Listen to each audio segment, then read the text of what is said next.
Hola, mi nombre es Joshua Beneite Martí y voy a presentarles una comunicación que lleva por título De la acción social a la simbiosis educativa, el APS, el aprendizaje-servicio, desde el pensamiento poshumanista. Antes de nada, dar gracias a la organización del Congreso por permitirme incluir esta propuesta en el marco del simposio sobre aprendizaje-servicio que se desarrolla precisamente en el marco del séptimo Congreso Internacional de Innovación Docente en Educación Superior. Bien, para introducirnos en esta idea debemos pensar el paso entre el compromiso cívico con lo humano al compromiso con lo más que humano. El aprendizaje-servicio clásico ha buscado siempre la transformación social y la activación de la ciudadanía. Sin embargo, podemos darnos cuenta de que mantiene una cierta mirada antropocéntrica en la cual el ser humano se plantea no solo como objetivo, sino también como agente central de la acción. Ahora bien, ¿qué sucede cuando el otro, aquello otro sobre lo cual o con lo cual queremos intervenir, o como diremos más tarde,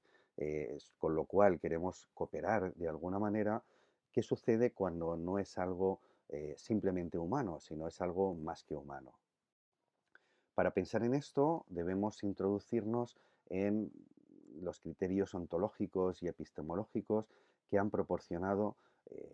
este reciente giro poshumanista, eh,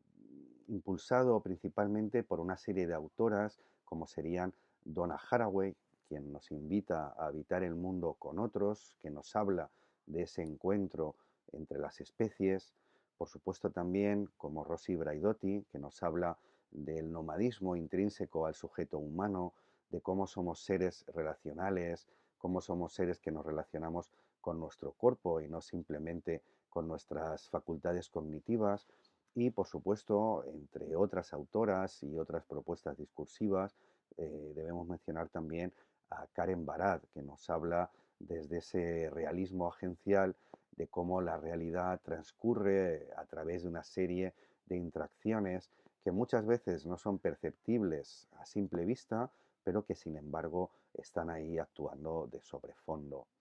Desde este giro poshumanista debemos entender la educación como una red de relaciones entre humanos, seres no humanos, pero también materialidades, como serían la tecnología, los elementos inorgánicos del medio o incluso las reglas de la física, las cuales no dejan de tener también una cierta existencia material. Decíamos anteriormente que este giro en el aprendizaje-servicio pasaría por desplazar esa intervención, ese intervencionismo, por el fomento de la cohabitación.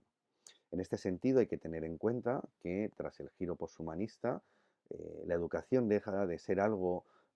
únicamente respectivo a aquello humano, sino que se convierte en una práctica de cuidado, de cohabitación y convivencia entre especies. Por eso reconocemos, después de este giro poshumanista, que las materialidades y los seres vivos no humanos también participan como agentes educativos en este proceso. Como resume Haraway en una frase muy sencilla, el hecho es que no estamos solos y solas en el acto de aprender. Un APS interespecie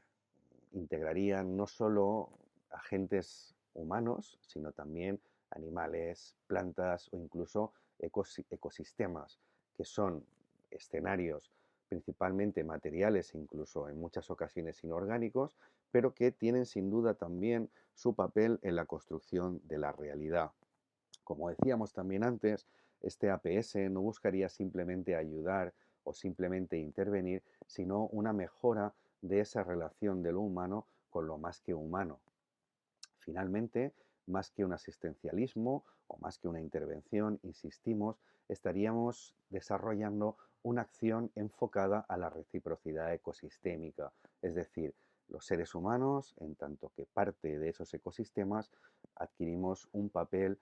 relacional en el cual dirigimos nuestra cooperación, nuestra convivencia hacia otras realidades que exceden lo que entendemos como lo humano. Para ilustrar esto, podemos pensar en algunos casos o algunas experiencias que resultan significativas. Por ejemplo, la restauración de hábitats locales, es decir, esos entornos naturales que pueden rodear a nuestros municipios, podrían ser el escenario, el objetivo de un proyecto de aprendizaje-servicio en el cual el alumnado aprende otras maneras de relacionarse con el entorno natural. Dentro de nuestra propia ciudad también podemos ejercer ese cuidado de ciertas especies como son las aves, los insectos polinizadores o colonias animales como son las de los gatos o perros que también habitan nuestros entornos urbanos.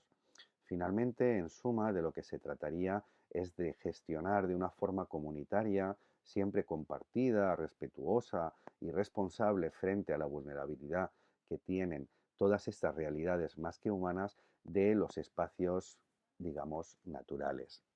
En definitiva, se trataría de entender todo este entorno natural, incluso esas pequeñas islas de naturaleza que hay dentro de nuestras ciudades, como un aula compartida en la cual desarrollar procesos de cooperación y procesos de aprendizaje. Todo esto, por supuesto, está marcado por una ética del reconocimiento y la corresponsabilidad, pues de lo que se trata es de aprender con, pero también desde otras formas de vida, es decir, de alguna manera intentar ponernos en el lugar de estas otras realidades más que humanas.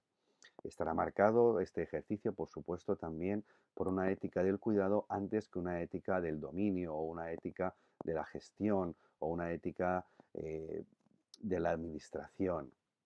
Porque en última instancia, como estamos diciendo, de lo que se trata es de pensar con el mundo y hacer de esto un principio educativo, como han defendido Braidotti, que la hemos mencionado anteriormente, o como también puede estar defendiendo Gerbiesta desde sus publicaciones directamente enfocadas a cuestiones pedagógicas. Como conclusiones, podemos decir que este proyecto, el desarrollo de proyectos de aprendizaje-servicio marcados por esta visión ontológica y epistemológica del poshumanismo, estarían encaminados al desarrollo de una simbiosis educativa. Desde esta perspectiva, el servicio, como venimos mencionando, se comprendería antes que como una intervención, se entendería como una simbiosis, como un intercambio entre alumnado y esos elementos materiales no humanos. Por ello, el APS interespecie o el APS dirigido a materialidades no humanas como los ecosistemas enseñaría no solo a cómo intervenir sobre ellos, bien que sea con el objetivo de la mejora, sino también a cómo convivir de maneras más respetuosas y positivas con estas entidades que también tienen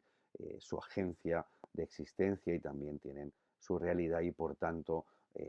requieren y exigen una dignidad y una consideración. En última instancia, lo que conseguimos aplicando esta perspectiva de la pedagogía poshumanista es ampliar el horizonte del aprendizaje y de nuestro mundo sensible.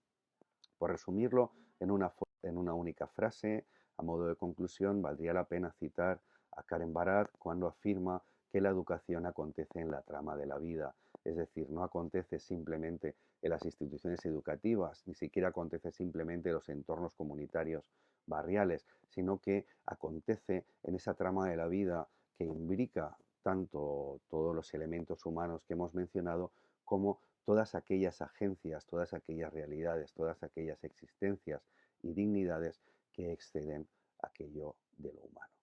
Sin más, muy agradecido por su atención.